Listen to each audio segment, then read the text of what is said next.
हम आज नैदानिक पोषण और आहार की का लास्ट टॉपिक ले रहे हैं।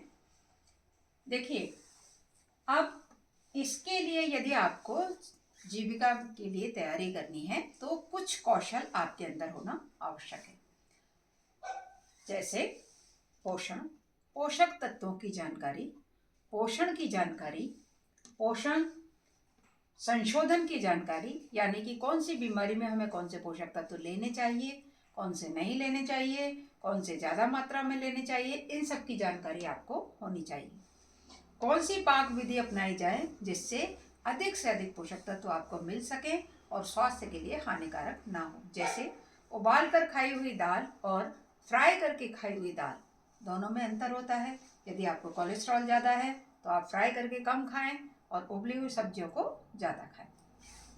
विभिन्न भाषाओं की जानकारी आपको होना आवश्यक है ताकि आप सभी भारत में रहने वाले, विदेश में रहने वाले सभी लोगों को आप पोषण की जानकारी दे सकें। तभी आप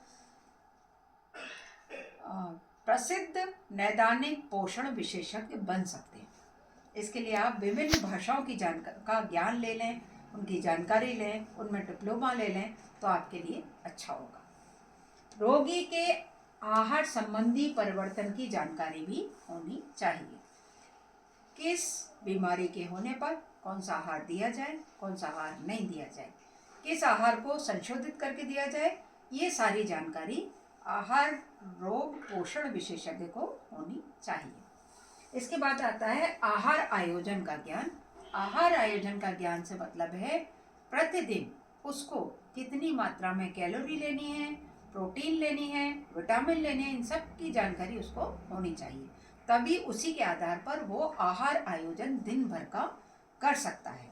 ठीक है, अब आपने ये सब मान लीजिए आपके अंदर योग्यताएं हैं, कुशलताएं हैं, तो आप पोषण रोग विशेषज्ञ बन सकते हैं। अब इसके लिए आपके पास कौन सी डिग्री होनी चाहिए, तब आप पोषण रोग विशेषज्ञ बन पाएंगे। इसके लिए किसी भी विश्वविद्यालय से आप बीएससी की डिग्री ले सकते हैं। इसके बाद पंजीकृत आहार विशेषज्ञ योग्यता, पंजीकृत संस्थान से आहार रोग विशेषज्ञ की योग्यता में आप या तो डिप्लोमा कर सकते हैं या डिग्री ले सकते हैं।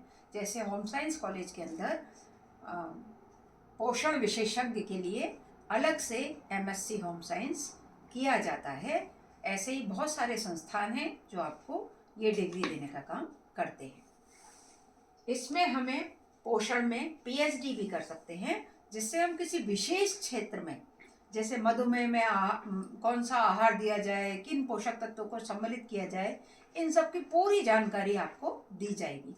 उसके बाद आप पोषण विशेषज्ञ के रूप में किसी भी नर्सिंग होम, किसी भी अस्पताल या किसी भी ऐसे संस्थान में काम कर सकते हैं जहां बच्चों को पूरक आहार की तैयारी की जाती है, विभिन्न प्रकार की भोजन से संबंधी जानकारी दी जाती है, विभिन्न प्रकार के आहार में क्या परिवर्तन किया जाए, किस रोग में कौन सा परिवर्तन किया जाए, ये सब जानकारी दी जाती है। ये चैप्टर हमारा खत्म हुआ। इसके बाद मैं आपको वो क्वेश्चंस लिख कर देती हूँ जो क्वेश्चंस इस चैप्टर में से आ सकते हैं, और मौखिक रूप से भी बहुत सारे क्वेश्चंस आपको इस चैप्टर में प्रैक्टिकल एग्जाम में पूछे जाएंगे, क्योंकि पोषण, पोषक तत्व, होम साइंस का बेसिक नॉलेज है जो सभी लोगों को होना अनिवार्य होता है। Thank you guys. अगर आपको मेरा वीडियो अच्छा लगे तो लाइक कीजिए और सब्सक्राइब कीजिए ताकि हम आगे रिवीजन का काम कर सकें। Thank you.